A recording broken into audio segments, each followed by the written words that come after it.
a dramatic adaptation of Michael Edwin Q's The Wait.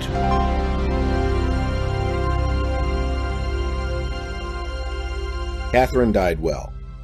One could even say her death was a joyous occasion. Nevertheless, please, don't misunderstand.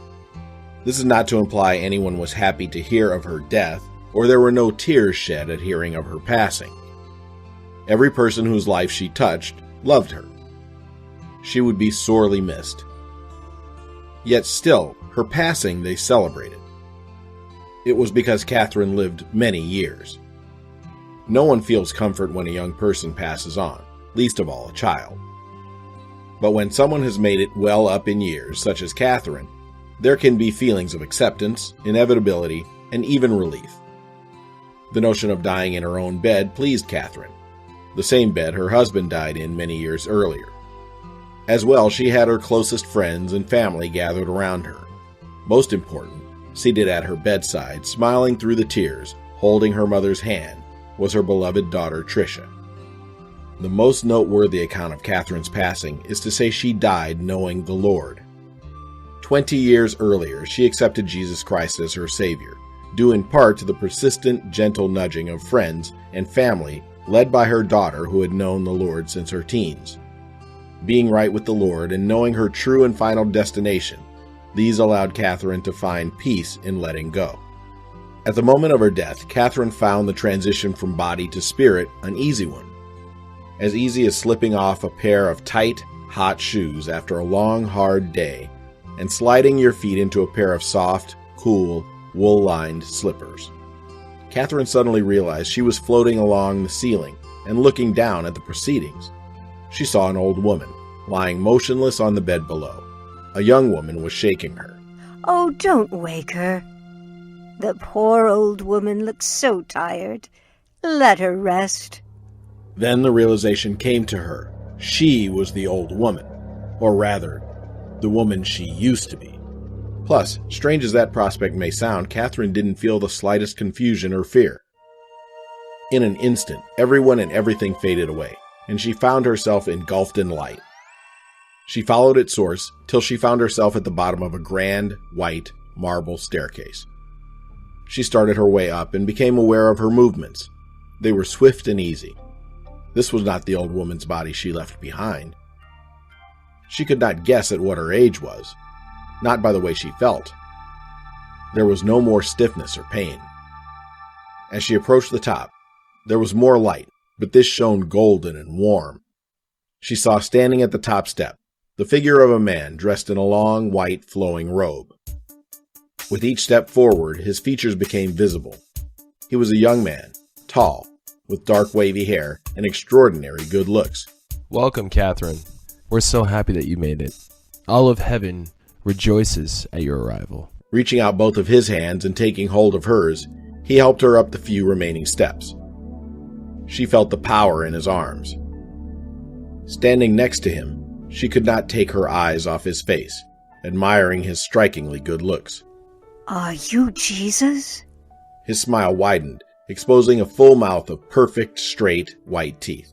No, I'm not. But you'll get to meet him soon enough. And then once you do, you'll have no question of whom he is. Catherine was just about to ask, "Then who are you?" when he took hold of her hand and guided her from the steps. They came to a large gate made of shining gold. It was as tall as it was wide and stretched out in all directions beyond what you could see. There was a large book resting on a wooden pedestal. He let go of her hand, walked over to the book, and opened it. This is the Book of Life. It's just a formality. We know your name is in it, but it still needs announcing. He thumbed through the book, stopped, and then pointed. There. Her gaze followed his finger to the middle of the page. There, written in golden letters, was her name. Catherine looked up. She found herself drawn to the vague images passing behind the bars of the great gate. No longer interested in the Book of Life, she walked up close to the gate. She peered through the bars, but no matter how hard she squinted, all she saw was the motion of beautiful, unearthly colors. "Is it as grand as they say? Heaven, I mean." she asked as she took hold of 2 bars of the gate, trying to get a glimpse of something. I don't know. Catherine turned around. What? I've never been. You've never been? I thought... I don't understand. Why haven't you? He took hold of the Book of Life and rummaged a few pages back. He pointed. This is why. Again, her gaze followed his finger. There, near the bottom of the page, between 2 other names, was an empty spot. My parents never gave me a name. You cannot have your name written in the Book of Life if you don't have a name.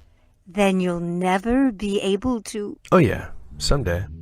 You see, I've waited so long. I will have to wait even longer. Perhaps till the end times. I don't know.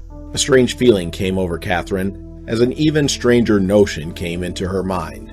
I've heard it said, before someone enters heaven, they're greeted by the person they have been the closest to on earth. That's true. How can that be? He looked directly into her eyes. Here, there is no one closer to you than I. Oh my! We are of the same blood. Catherine's thoughts began to race before her, and in a flash it all became clear.